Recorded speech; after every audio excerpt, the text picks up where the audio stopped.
Chers amis, bonjour. Nous sommes le mardi 16 septembre 2025. Il est 9h30. Quelques news de l'Arménie, de l'Artsakh et de la diaspora arménienne. Nicole Pachinian, hier, dans une interview, une conférence de presse, a affirmé qu'entre l'Arménie et l'Azerbaïdjan, c'est désormais la paix. C'est désormais la paix entre l'Arménie et l'Azerbaïdjan. Donc, c'était lors de la conférence internationale Sécurité globale et résilience 2025. Si au printemps, c'est ce que Nicole Pachinian dit, si au printemps j'ai dit qu'il n'y avait pas de guerre entre l'Arménie et l'Azerbaïdjan, qu'il n'y aurait pas de guerre entre l'Arménie et l'Azerbaïdjan, mais qu'il y aurait la paix, je tiens à rappeler qu'il y a désormais la paix entre l'Arménie et l'Azerbaïdjan.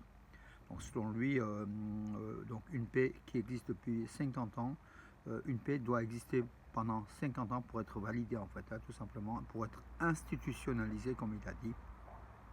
Voilà, pour lui, c'est le début d'un processus d'institutionnalisation de la paix entre l'Arménie et l'Azerbaïdjan. Donc voilà, donc une déclaration qui ne, comment dirais-je, il prend des risques. Donc d'ailleurs, il a affirmé que les marchés d'acquisition d'armes et d'armement de l'Arménie sont désormais illimités. Voilà, donc ça veut dire qu'on s'est débarrassé de la Russie. Donc la Russie qui est obligée, l'Arménie, à acheter dans le cadre de l'OTSC, d'acheter les armes que auprès de la Russie. Or, la Russie ne pouvait pas livrer d'armes du fait de la guerre contre l'Ukraine. L'Arménie a dû se replier vers d'autres sources, notamment l'Inde, la France et bien d'autres pays, des pays d'Europe centrale, des États-Unis. Voilà donc le changement. Le problème, c'est que Nicole Pachinian fait tout pour réduire déjà l'armée, la capacité militaire de l'Arménie. Donc même au niveau des appelés, il veut réduire de 24 mois à 18 mois la durée du service militaire obligatoire des jeunes, des soldats arméniens.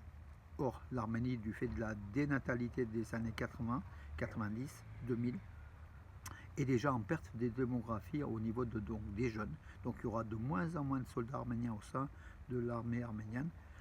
Et puis autre chose, le budget 2026 de l'armée, le budget militaire, donc, qui était de 1,7 million de dollars en 2025, qui était en hausse, donc 1,7 million de dollars, restera le même en 2026. Pas d'augmentation du budget militaire de l'Arménie. Or l'Azerbaïdjan de son côté va augmenter son budget militaire et le faire dépasser à plus de 5 milliards. Donc 1,7 milliard pour l'Arménie, plus de 5 milliards pour l'Azerbaïdjan. Voilà la différence.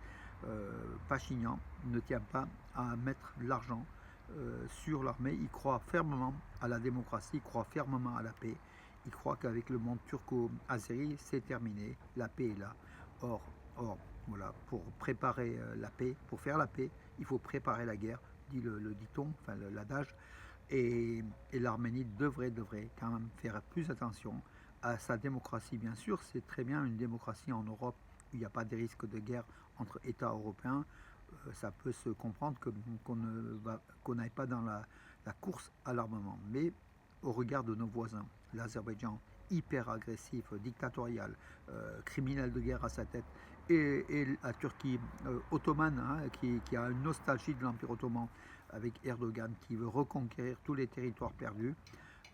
C'est un risque majeur que Nicole Pachinian prend. Beaucoup affirment qu'il veut désarméniser l'Arménie, il veut démoraliser l'Arménie, il veut tout simplement abandonner un par un toutes les forces, tous les symboles de l'Arménie, à commencer déjà par le mont Ararat, qui ne figurera plus à partir du 1er novembre, comme j'ai dit hier, donc sur les tampons de visa et de passeport, donc pour les entrées et sorties de l'Arménie. Tout doucement, il va finir par justement vendre petit à petit pour au dictat, vendre sous le dictat de la Turquie et de l'Azerbaïdjan tous ces symboles qui faisaient la grandeur de l'Arménie, qui faisaient la force du peuple arménien et la fierté. Voilà, donc aussi on arrive à ces abus-là. La Turquie qui achève ses déminages des frontières avec l'Arménie et l'Iran. Donc là, voilà, donc il y a des champs de mines placés aux frontières, justement, surtout à l'époque de la guerre froide entre la Turquie et l'ex-Union soviétique. Aujourd'hui, c'est l'Arménie, une partie, et puis l'Iran. Donc la Turquie a procédé, a permis à déminer 94 champs de mines et plus de 500 mines le long des frontières orientales de la Turquie ont été donc déminés, rapporte Ermeni Haber, donc le site arménien en turc sur les affaires de la Turquie. Alors ce qu'il faut quand même souligner, c'est la PNUD, en fait, les fonds européens, américains, qui ont servi à hauteur, donc les fonds l'Union européenne a donné à la Turquie, a loué à la Turquie gracieusement 21,3 millions de dollars à la mise en œuvre du projet, donc la Turquie, 2,5 millions de dollars. Donc ça veut dire que la grande partie, c'est l'Europe qui a financé ce déminage, et la PNUD, avec sa représentante Louise Winston, qui a aussi financé ces déminages. Donc ça veut dire qu'en fait, ce sont les États étrangers, notamment l'Occident, avec l'Europe, qui finance à la Turquie le déminage de ses frontières, alors que c'est elle-même qui devrait fournir cette somme, tout simplement. Que fait l'Arménie, que fait l'Europe pour l'Arménie, à part les observateurs? Pas grand-chose. La Turquie bénéficie beaucoup plus que l'Arménie d'aide européenne. Le Catholicos Karakin Dodechmiadzin se rend aujourd'hui donc au Vatican. Il est parti, il est aujourd'hui au Vatican pour rencontrer le pape Léon XIV. Sans doute aujourd'hui ou demain, je ne sais pas la date exacte, mais c'est sans doute aujourd'hui. Donc voilà, donc il est parti donc hier, le 15 septembre, avec une délégation importante, donc du clergé, des hauts dignitaires de l'Église arménienne. Donc il est avec, par exemple, il sera rejoint au Vatican par son éminence, l'archevêque Rajak Barsamian, qui est le délégué pontifical pour l'Europe occidentale et le représentant du catholicos de tous les Arméniens au Vatican. Voilà. Il y a aussi Ovakim Manoukian, l'évêque primat du diocèse arménien de Grande-Bretagne. Il y a tout le père Vahram Melikian du Catholica Kosa, donc d'Echmiadzin, le père Yesaï Grigorian également. Voilà, donc en plus, donc, Vartabet Ambatsumian, Karakin Ambatsumian, le porte-crosse en fait de sa sainteté, le patriarche Karakin de Saint-Echmiadzin. C'est important puisque le Vatican a des contrats avec l'Azerbaïdjan aussi. En même temps, parallèlement, Aliyev essaye d'acheter le Vatican, qui se prête à ce jeu-là. Le Vatican aime l'argent, et sous couvert de financement de la chapelle Sixtine ou d'autres lieux de culte de l'Église romaine. Donc Bakou achète le Vatican. Donc la présence arménienne est importante aussi. Arsen Harutyunyan, sous les couleurs de l'Arménie, en lutte libre, hier à Zagreb, capitale de la Croatie, il a gagné la médaille de bronze. Voilà, c'est sa quatrième fois qu'il gagne une médaille de bronze au championnat du monde. On aimerait qu'il gagne la médaille d'or, mais à chaque fois il échoue aux portes en demi-finale.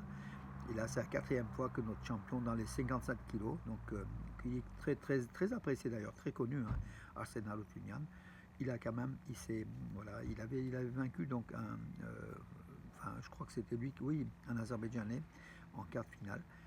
Là, il a empoché donc une médaille de bronze pour l'Arménie, mais c'est aujourd'hui, hier ça a commencé. C'est surtout en lutte gréco-romaine, à ces championnats du monde de Zagreb, que les Arméniens vont briller avec Madras Samoyan, avec Artur Alexanian. On a évoqué hier avec Rajak Sasunsi, Çilingiryan sur les ondes de l'émission Sport de Radio Arménie. Il avait rencontré à Gümrü. Voilà mes amis pour les informations locales, les informations sportives du moins, et les autres informations. Voilà pour tout ce que je pouvais dire en date d'aujourd'hui, à savoir que Pachinian n'est pas, comment dirais-je, il dit par exemple Pachinian, l'armée, la force, c'est la centième élément d'un pays. Les autres, il y a des éléments beaucoup plus importants que l'armée. Donc en fait, il ne vise pas l'armée pour développer, pour renforcer l'Arménie, il vise sur l'éducation, la démocratie et un certain nombre de choses. Il a raison dans une vraie démocratie avec des voisins démocrates, mais au regard de la région stratégique de l'Arménie, entourée d'ennemis, sauf l'Iran, la Géorgie joue aussi un petit peu joue la carte de la Turquie, la Géorgie. Ils ont toujours été un peu traîtres, les Géorgiens, il faut le dire dans l'histoire. Ils continuent à l'être par rapport à l'Arménie.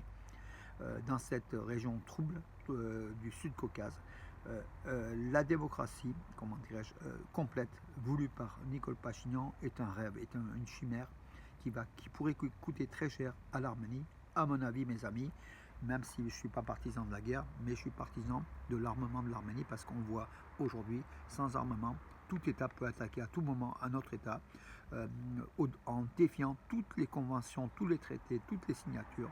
Tout simplement, l'usage de l'arme de la force prime toujours sur l'usage des lois, des choix et des équilibres. Voilà mes amis pour aujourd'hui. Je vous donne rendez-vous à demain et bonne journée.